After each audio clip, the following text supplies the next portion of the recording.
Good morning and welcome to today's news summary from Zir News 24. Today is Monday, the 30th of Cancer, 1404 in the Hijri Shamsi calendar, corresponding to July 21st, 2025 in the Gregorian calendar. I'm Mohammed Salama and I'll be presenting the top national and international headlines from Zir News 24. Top stories. Secretary General of the Muslim World League visits Kabul and meets top officials, including the acting prime minister, calling for Afghan scholars to be included in all major Islamic conferences and councils.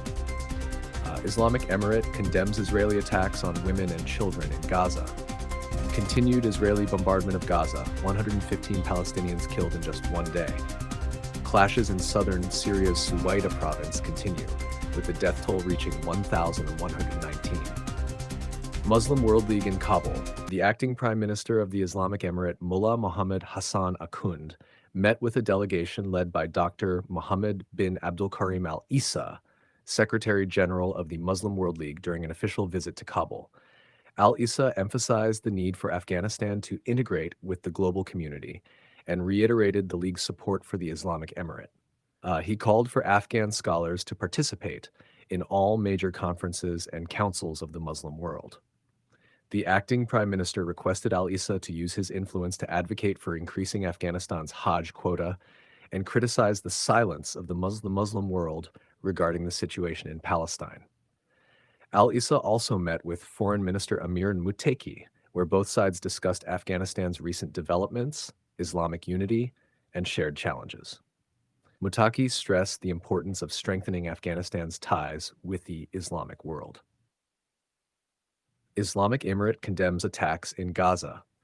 The Islamic Emirate issued a statement strongly condemning the Israeli regime's brutal attacks on civilians in Gaza, particularly women and children.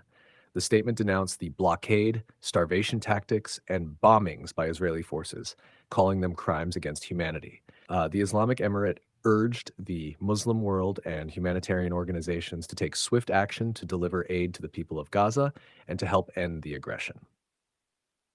Pakistani delegation visits Kabul. Interior Minister Sirajuddin Haqqani met with Pakistani Interior Minister Syed Mohsin Naqvi and his delegation to discuss bilateral cooperation.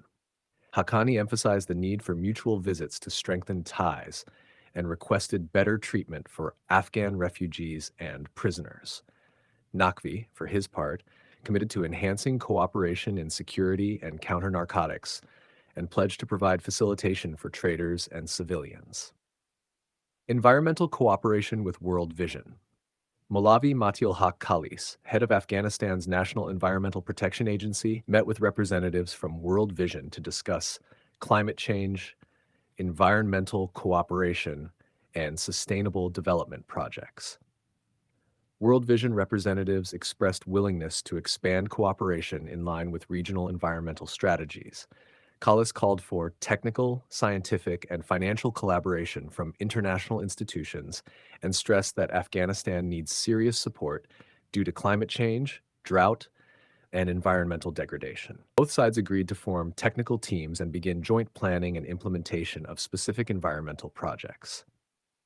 Nationwide polio vaccination campaign launched. The Ministry of Public Health announced the launch of its third national subcampaign for polio eradication in 2025.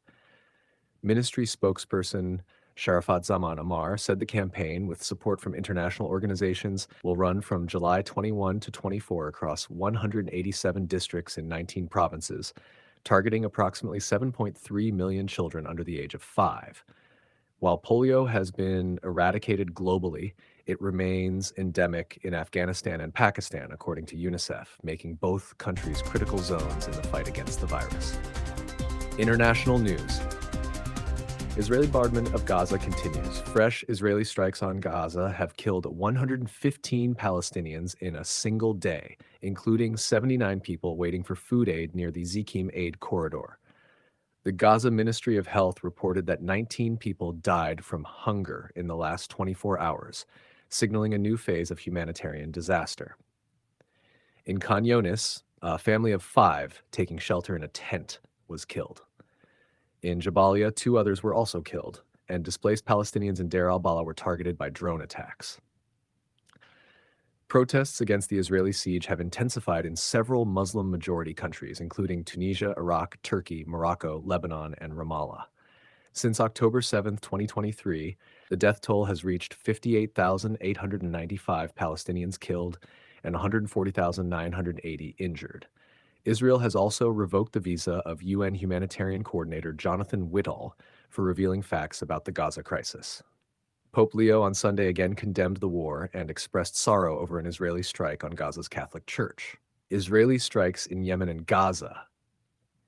Israeli forces also launched airstrikes on Houthi positions at the Hodeidah port in Yemen. In Gaza, 17 more Palestinians were killed, including 5 members of a single family. Israeli forces also detained 12 Palestinians in the occupied West Bank. Southern Syria death toll rises to 1,119. Clashes in Syria's Suwaida province since July 13 have resulted in 1,119 deaths, including 298 civilians.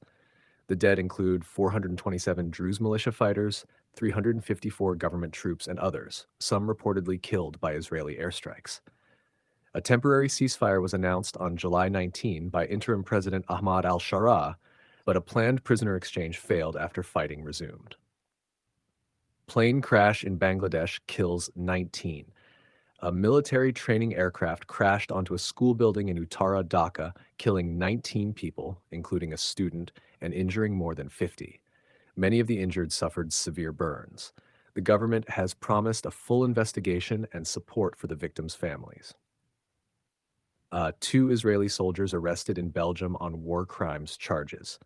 The Belgian federal police have arrested 2 Israeli soldiers accused of war crimes in Gaza based on legal complaints filed by the Hind Rajab Foundation and the Global Legal Action Network, GLAN. The suspects were reportedly attending the Tomorrowland Music Festival in Boom and were arrested in a visible show of force. They were later interrogated and released, but the federal prosecutor confirmed a criminal investigation is ongoing. Activists say Belgium must now live up to its legal obligations under international law. Boat fire in Indonesia kills 5. A passenger boat caught fire near the coast of Sulawesi, Indonesia, killing 5 people. The incident occurred Sunday evening. Rescue efforts saved most of the approximately 40 people on board. An investigation is underway, and authorities say they will tighten safety regulations for passenger vessels. Tribal clash in Pakistan's Balochistan leaves 6 dead. In Qila Abdullah, Balochistan, a land dispute between 2 tribes, the Badwan and Orakzai, turned violent, resulting in 6 deaths and 14 injuries. Security forces, including levies and Frontier Corps, were deployed, and the situation is now under control. Some injured individuals were transferred to hospitals in Quetta. Sports news. In the 10th edition of the Shpagiza Cricket League, Amo defeated Bandi Amir, while Miss Ainak beat Boost Defenders. In Marja District, Helmand, the Popal Stars cricket team won a tape ball tournament featuring 16 teams, defeating Hamdarad Stars in the final. Afghanistan's snooker player Saleh Mohammad Mohammadi advanced to the knockout round of the 6 Red Snooker Championship in Manama, Bahrain, after defeating opponents from Kuwait, Bahrain, and Scotland. In Gardez, Paktia province, a 1-day Sambo Kurash martial arts tournament took place with 30 athletes, and 15 of them emerged victorious in different age categories. Closing queue. That concludes today's top stories from Zir News 24. From global politics, wars, and migration to local health, environment, and sports, we strive to bring you accurate, impartial, and pure information. I'm Mohammed Salama. Until tomorrow's broadcast, we leave you in God's protection. May He be with you.